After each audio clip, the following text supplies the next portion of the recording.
Hey everybody, hello and welcome. In today's video, I'm going to be finishing up my Sabrina Carpenter reactions. Recently, I did a reaction to Emails I Can't Send. Apparently, there's this deluxe version. I had no idea about it, but you guys keep talking about it, and you say these 4 extra songs actually add some artistic integrity to the album. It really ties things together and really puts a nice little cherry on top of the whole thing, and I really should check them out. Now, I'm a little nervous. I'm a little nervous about doing this because I liked the way the album ended. I think Decode, the way it all kind of wrapped up and everything, put its own nice little cherry on top of it, and I think it's a beautiful ending to the whole thing. Guys, listen, Emails I Can't Send, I feel like it's a very cohesive story. I don't know if anything else needs to be added to this. And I feel like if we add extra stuff to it that doesn't need to be there, it might take away from some of the actual artistic integrity on the album.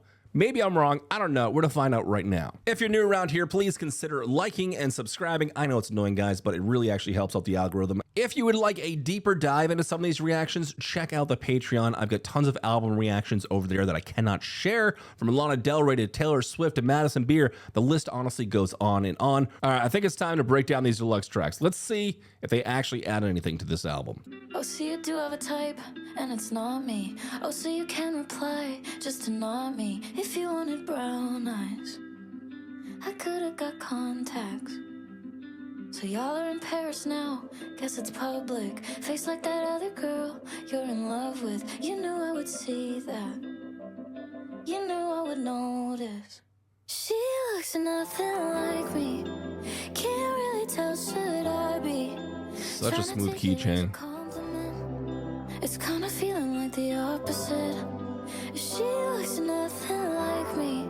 Very angelic. You look so happy. Now I think I get the cause of it.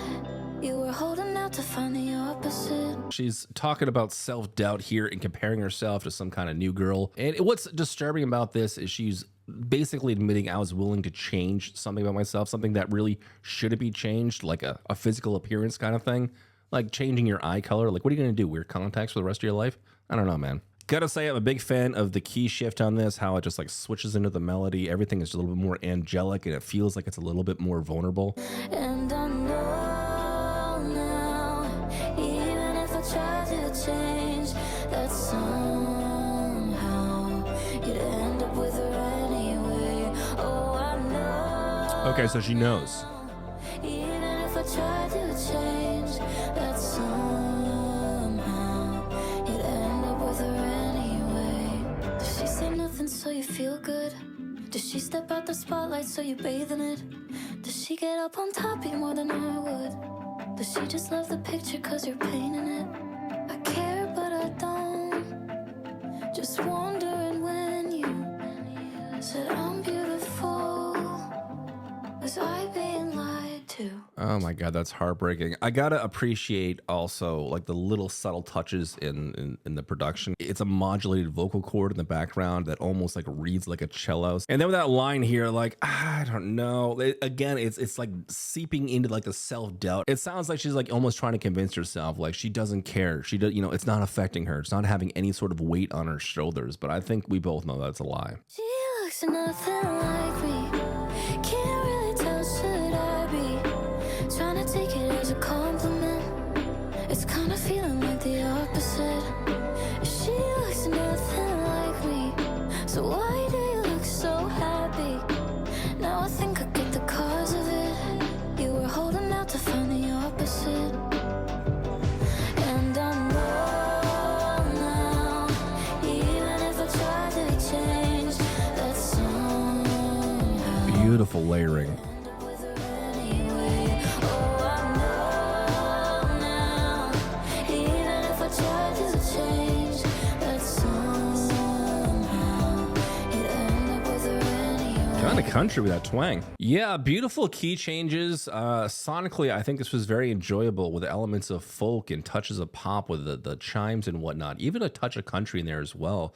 I think at its core, the song is really touching on self-doubt. And when you see somebody that you loved and cared for with somebody else, that you're going to be comparing yourself to that person. Are you the upgrade? Are you the downgrade? So her ex has a new boyfriend and she can't help but wonder, you know, was anything that we shared together real? Did you ever actually find me attractive? Was there ever any kind of actual, you know, chemistry between us? She seems to be almost the complete opposite of what Sabrina is. And Sabrina can't help but think, was I just being lied to this entire time? You know, objectively, as an outsider, just kind of looking in, I'm just going to say, you know, variety is the spice of life, dude. And I don't think we're all attracted to one specific type of person, one specific body type, one specific eye color. But it's a dangerous game, dude. It's a dangerous game when you're comparing yourselves to other and even contemplating or thinking the idea of changing yourself just to make that other person happy. That's where things get dangerous, dude, is like when you're changing specific aspects of yourself for somebody else. You're losing something. You're losing a certain piece of yourself.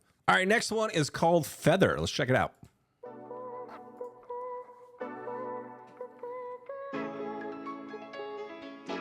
Oh, not another tape. Oh, it's like that. I'm your dream come true. What a shift. For you. Then you pull back when I try to make plans more than 2 hours in advance. Slam the door. Clever.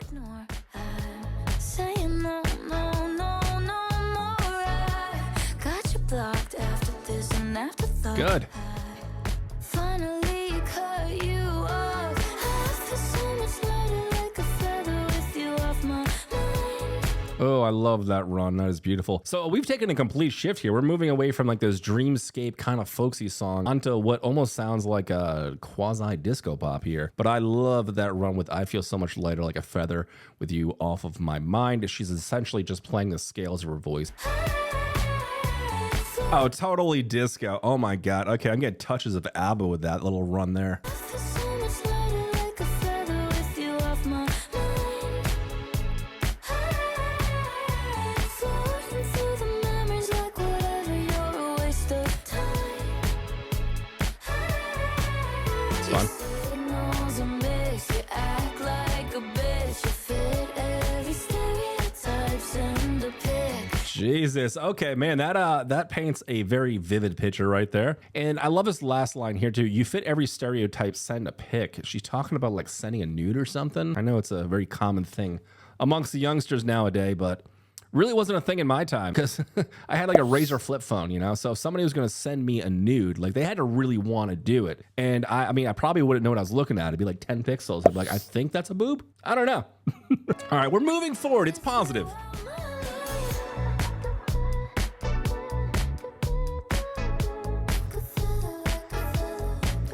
I always get worried too when I see like the lyrics. It's like do do do do do and I feel like that's like oftentimes used as like lazy writing. You need to fill up a certain enunciation variable to make the melody make sense. It has to have a certain phrasing within the confines of that bracket. Like I get it from like a music theory perspective, but I've always been like, you can't think of any words to put in there. You can't think of anything to say. But why I appreciate this is the modulation on her vocals. It almost plays off like it's an instrument, which I appreciate. Kind of almost sounds like a modulated brass instrument, which is kind of cool. Feels so good, not caring where you are tonight. And it feels so good. Another key change. To like the one you like. It's almost effortless with her. Slam the door, ignore. I like the callbacks.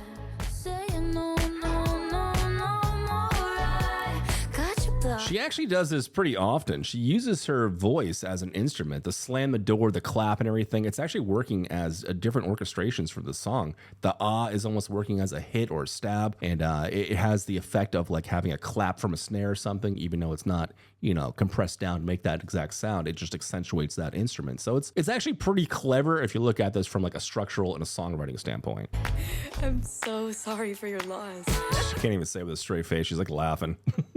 Sabrina is very, she's very tongue-in-cheek, and she's also very sarcastic about a lot of her writing as well. Feel so much lighter like a feather with you off my mind. That's fun. Floating through the memories like whatever, you're a waste of time. There's so much like influences of disco in this. It's like touches of ABBA in here from the, I can't do it. I'm not a fucking vocalist. Like, where's my piano? Act like a bitch. It's such a contrast. Every stereotype, send a pic. I feel so much lighter like a feather with you out my life. With you out my life.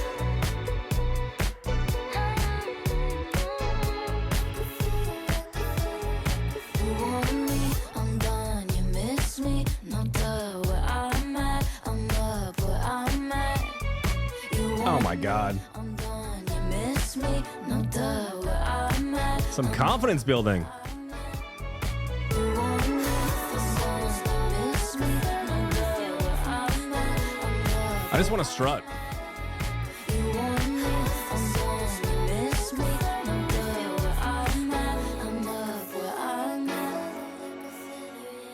Okay, there it is, Feather. And yeah, I gotta say, it's from a structure point of view, I think it's very interesting. I think it's very cleverly written. It's good to see this kind of shift. The great thing about Emails I Can't Send is like it feels and it reads like a story from the beginning to the end. I feel like I've gone on a journey. I've really shared an experience with her. And I was very worried about tainting that. And where Emails left off, where we kind of ended, it was kind of dismal, but it was also kind of a happy ending to the whole thing. You know, that part of her life is behind her. And well, I think it's very obvious she still has some attachments to this fellow. For the most part, I think that she's over it. I think she's done with it. She feels like the world has literally been lifted off of her shoulders. She feels light as a feather. She's probably looking back at the things that she thought was cute or admirable or things that she adored, and she's kind of laughing at it right now. And she's like, you're just a basic bro. Send a pic. Overall, though, man, I like it for the most part. This was cool. I enjoyed the clever writing for sure. All right, next one up is called Lonesome. Uh-oh. Jesus. Come on. We were just light as a feather. Things were good. I was getting in touch with my inner ABBA. Everything was feeling nice and cool. All right, here we go.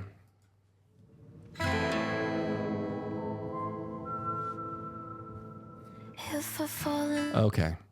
Before this song starts, I swear to God, if you give me a spaghetti western song, I will turn my tune right around. The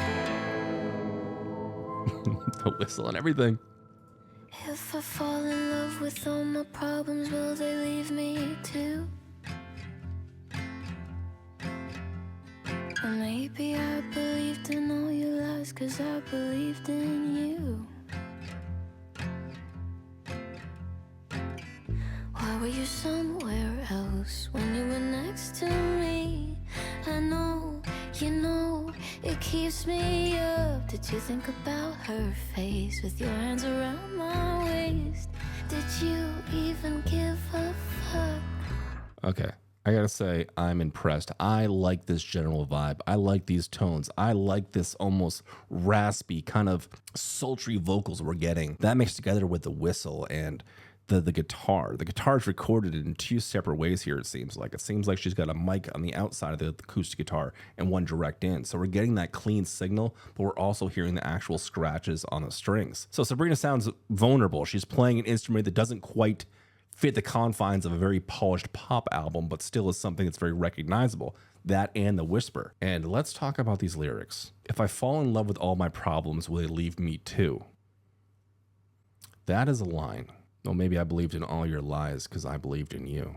Jesus. This next one really hit me. When you were somewhere else, when you were next to me. Do you ever get that feeling when you're with somebody that they're a million miles away, him having her hands on her waist and her saying fuck, and like, was he thinking about her? And yeah. You can't spell lonesome without me. And there's no hope in misery. I can't escape your history. God damn, that was nice. That was clean. I gotta hear that one more time. The run on history, the slight key change. It just sounds so angelic. God, it's so fucking stable, man. You can't spell lonesome without me. You just can't. I love it. This is my favorite so far. This is so cool. Tell me I was more than just a decent opportunity. Oh. Or will you tell me anything I want to hear to control how you're perceived? It's almost jazzy. Why were you somewhere else when you were next to me? I know, you know, it keeps me up. Isn't it kind of strange how it all changed when I wasn't the one they wanted you to love? You can't spell lonesome without me.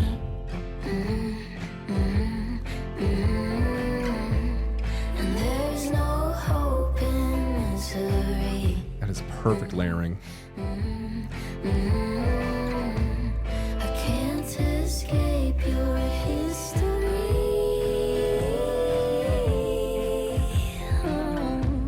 You can't spell lonesome without me. I just can't.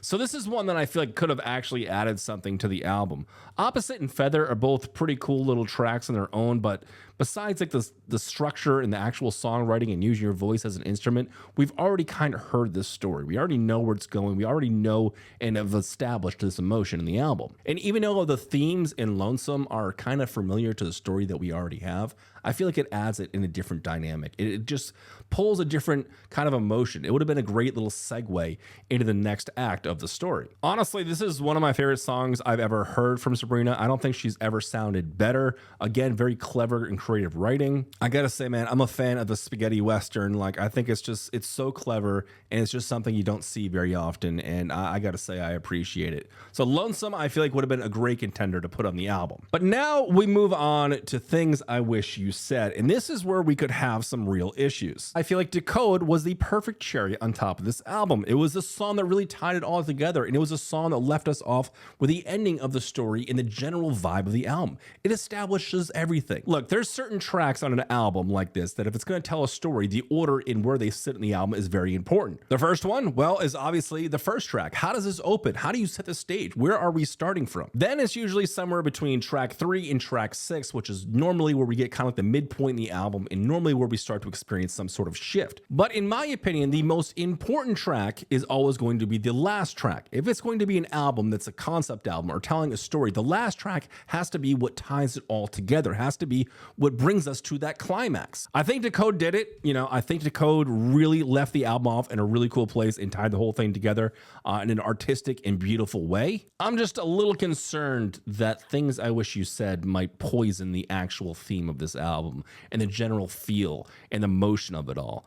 I don't know. Let's find out right now. Baby, sorry I left you in the dark. I always reach for your leg over there on your side of the car. Baby, everything reminds me of you. Nobody gets my jokes, everyone here thinks I'm fucking rude. When I saw you cry, I didn't handle it well. Without you here, I don't know what to do with myself. I think about these things at night before I fall asleep. Things I wish you said to me. Okay, we're off to a great start. Things like, darling, I hope you know it scared me to death. The night that your sister said that you got in an accident. And God, I'm watching everything that you do. I can't get your songs out of my head or your hair out of my room. I saw you met somebody and I'm jealous as hell that I can't even stomach loving somebody else. I think about these things at night before I fall asleep. Things I wish you said to me.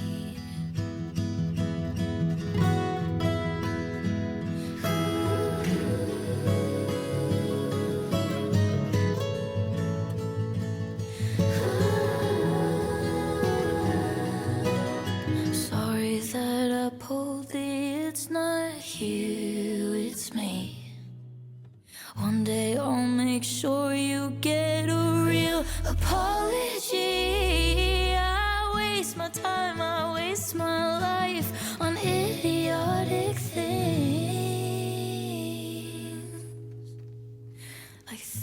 you never said, things you'll never say to me. Okay. That's hard to do. I was not very optimistic about going into this track. I love Decode. It's one of my favorite songs off of the album. This one might be even better than Decode, honestly. This is fantastic. Awesome use of melody. Again, wonderful lyrics. The lyrics is just top notch when it comes to Sabrina. Talking about reminiscing and what could have been or what ifs, you know, things that kind of were encapsulated in Decode. I think she also did with Things I Wish You Said. You know, having these 4 songs, I feel like added as bonuses to the album, I kind of wish that they were placed in the specific places that they should have been, not just like 4 added tracks to it, because there is a certain feng shui to all of this. I think we could have put Lonesome in towards the beginning of the album, then moved on to Feather, even though it's a switch up and dynamic change, it still would have fit within the confines of the story. We could have gotten Opposite towards the end of that mid-level arc, and Things I Wish You Said could have come directly after Decode, and I feel like that would have fit the whole thing a little bit better. Overall, I really enjoyed the 4 songs. I see why everybody really wanted me to check out. It's great writing on all 4 of them. 2 of them are my absolute favorite, and that is Lonesome and Things I Wish You Said. Opposite and Feather, while there is great songwriting and structure, and she sounds fantastic, I feel like they're not exactly my favorites. But that does not mean that these are bad songs by any means. They are written very well. They have beautiful lyrical chemistry. All 4 of these songs have fantastic melody, and I think it's also unique melodies as well. Kind of folksy, kind of disco, kind of spaghetti western, and it's pretty expressive. Sabrina's a mixed bag, man. It's kind of hard to put your finger on it. Like, what kind of pop star is she? Like, what is her thing? Is she disco? Is she new pop? Is she hip hop? Like, where does she exactly fit in? And to me, she always seems to have a slight touch of kind of like that Midwest attitude. She has a little bit of country in her, a little bit of more organic tone. She's not afraid to use a true acoustic guitar and really play with those tones. She's not afraid to like do a touch of Dolly Parton on us, and it's kind of cool. I love seeing this aspect of new artists doing these sort of things because it's just not something we've seen over the last few decades. But I think she has a style all of her own. I think her vocals are unique, and I think her storytelling and her writing is just fantastic. As much as I love her vocals and what she does with layering and her melody approach and how she uses her voice as an instrument, I think the real impressive thing is her lyrics. I truly adore them. I think they're beautiful. It truly brings me to the place that she's singing from. I feel like I'm sitting in the room with her. She paints a very vivid picture. Not every artist can do this, especially with new music, guys. I listen to a ton of music. This is basically my job, and I'm subjected to all sorts of different genres and styles and song integrities from all over the world. And one thing that I'm noticing from newer pop artists or newer artists that are kind of blowing up right now is I'm not exactly finding much artistic integrity. It all seems to circle the same themes, same emotions, same beat mapping and melodic structures, and it all is just getting very, very stale. And that's why it's important to have artists like Sabrina Carpenter. It's important to have a girl that's willing to mix things up. It's important to add a touch of folk, add a touch of heart, something that actually feels real, add some actual integrity to the music. Anyway, guys, I guess that's gonna do it for me. Hopefully you enjoyed hanging out. Sorry I didn't react to the deluxe version right away. As for what album reaction I'm going to do next, I'm not sure. So if you have any suggestions for me, put it down in the comments. If you want to join the community and know what's going on, what's happening, check out the Discord. I also live stream. Yeah, I'm a Twitch streamer too. That's also one of my jobs. I do a lot of live reactions over there. You can check it out on Twitch. But that's going to do it. Hope you all enjoyed, and I'll see you all in the next one. Bye now.